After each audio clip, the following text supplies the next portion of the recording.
Orang yang nggak suka konflik jadi membantu Menteri Pertahanan. Meskipun dulu kamu milih 01, dapatnya 02. Itu barokahnya Indonesia. Milih 1, dapat 2. Betul, saya itu punya doanya Mbah Mun. Sebelum wafat beliau itu nyatet doa. Itu diantara doanya itu Allahumma alqi bainahuma ulfatan wa mawaddatan.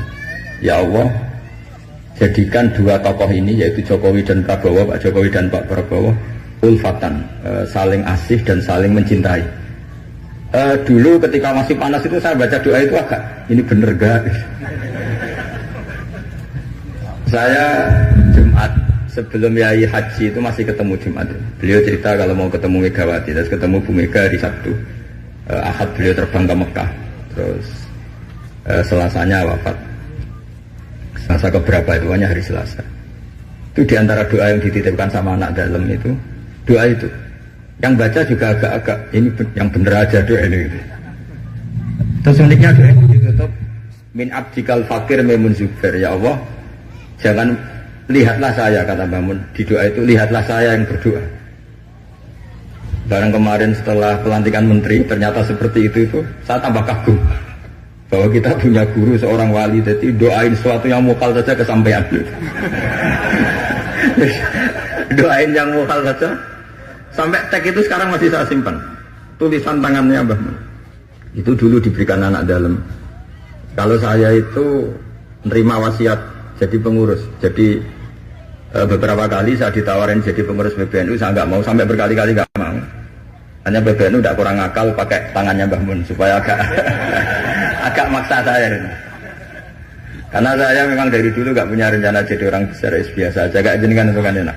Mau ngopi santai, mau melarat ya pantas, mau keliru ya pantas karena ada kiai itu. Jadi enak lah. Jadi kiai itu kan tidak enak. Nak ramangan jo lesu tapi nak keliru disalah wong akeh. Nah sampean nak salah dimaklumi. Jadi enak. Pokoknya masyarakat awam itu enak. Terus jadi kiai ruginya gini, misalnya anak saya orang alim alama, ada pengumuman Gus Bak masuk surga. Nanti pengumuman kedua itu mengecewakan dan para penggemarnya. Memang aturannya. jadi rugi sebetulnya. Karena memang aturannya gitu. Para wali, para orang alim ini kan dapat masuk surga. Tapi pengumuman kedua itu dan itu nggak ada syaratnya. Pas para penggemar itu nggak ada syarat. Siapa saja bisa. Makanya terus banyak orang jalan pintas, nggak mau alim sendiri ya, penggemar Gus Bak aja. Itu sebetulnya oportunis, itu orang nakalan lah kira-kira gitu. Terus akhirnya saya ditimbali beliau, kata beliau menyuruh saya supaya mau jadi di antara jajaran Suriah. Yang unik dari wasiat beliau itu bukan masalah Suriahnya. Kata beliau, Indonesia itu harus kamu jaga. Bila perlu nanti di lembaga dakwah NU itu melibatkan orang macam-macam, dari partai macam-macam, termasuk partai PDI. Terus ketika tak tanya kenapa ya, sing iso jogo Indonesia itu nasionalis dan religius. Dan yang menjaga ini penting, kata beliau. Ojo sampai Indonesia itu dosa paten pinaten. Caranya ya aku kudu rukun Mbak Megawati dan mewakili kaum religius dan nasional. Kalau paten pinaten repot kayak Mesir, Syria.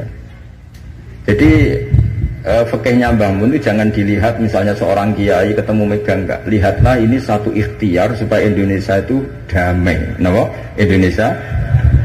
Saya termasuk santri yang akhirnya mencari-cari argumentasi itu.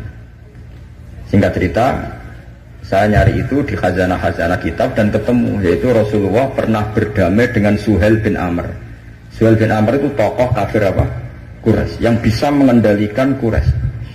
Sekali dia komando perang maka perang. Padahal posisi Nabi sudah di Hudaybiyah, kira-kira 25 kilo dari Mekah. Itu kalau perang pasti banyak korbannya. Dan itu semua perjanjian merugikan Nabi, tapi diterima saja. Asal tidak terjadi saling bunuh, saling chaos, saling kolek. Itu yang ditiru Mbah Mun. Tapi sekarang orang enggak, kadang pakai hitam putih. Pokoknya saya putih pasti benar, ini hitam pasti salah. Yang dilupakan adalah kalau betul orang lain itu hitam, ini pun tanggung jawab kita, karena ini juga